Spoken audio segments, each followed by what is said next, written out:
Magkakaroon ba ng dagdag sa sweldo ang isang empleyado ng gobyerno kung makakakuha siya ng master's diploma? Bukod dyan, tuloy pa rin ang pagtalakay sa mandatory drug testing para sa government employees. Ibabahagi yan at iba pa sa CSC in Action.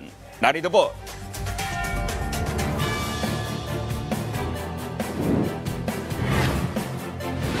Magandang gabi Pilipinas, tayo ngayon ay nabigyan ng pagkakataon upang tugunan ang inyong mga katanungan sa mga programa at polisiya ng Civil Service Commission. Ako po si Chairperson Carlo Nograles para sa CSC in Action.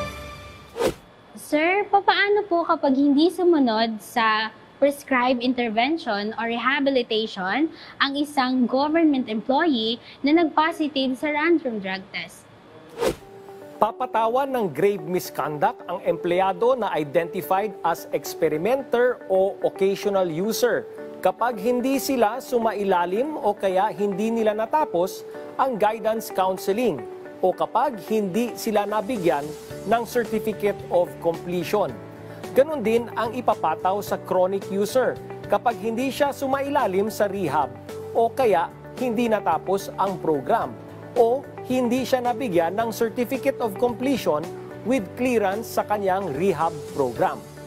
Grave misconduct din ang ipapataw sa empleyado kapag gumamit siya ng illegal na droga habang sumasailalim sa intervention o rehabilitation.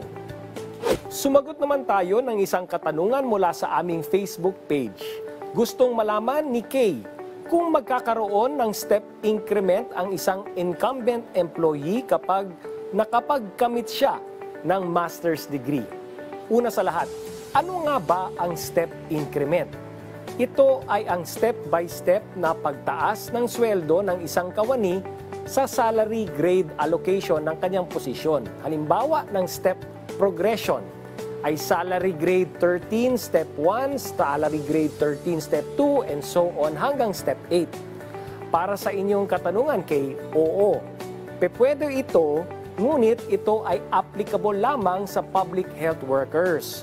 Sa ilalim ng DBM-DOH Joint Circular No. 1 Series of 2016 at Section 24 ng Magna Carta of Public Health Workers.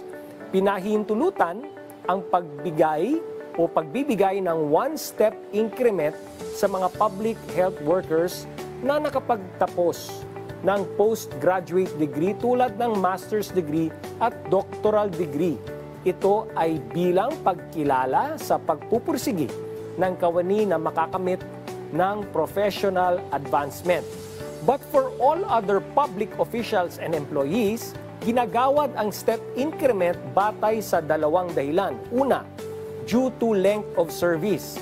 One step increment every 3 years ang binibigay sa isang empleyadong nakapag-render ng continuous satisfactory service sa kanyang posisyon sa loob ng 3 taon. Pangalawa, due to meritorious performance. Kapag nagkamit ang empleyado ng dalawang magkasunod na outstanding rating sa dalawang rating periods within a year, 2-step increments ang kanyang makukuha. Kapag naman isang outstanding at isang very satisfactory rating o dalawang very satisfactory rating sa loob ng dalawang rating period sa isang taon, 1-step increment ang ipagkakaloob sa empleyado. Ngunit ang maximum number of employees sa isang ahensya na maaring bigyan ng step increments due to meritorious performance sa isang taon ay 5% lamang ng total incumbent officials and employees. Para sa karagdagang impormasyon, maaaring makipag-ugnayan sa aming mga opisina at social media channels. Pwede ring sumangguni sa contact center ng bayan. Hanggang sa susunod nating talakayan, mga issue ay tutugunan. Mamamayan muna, CSC in Action.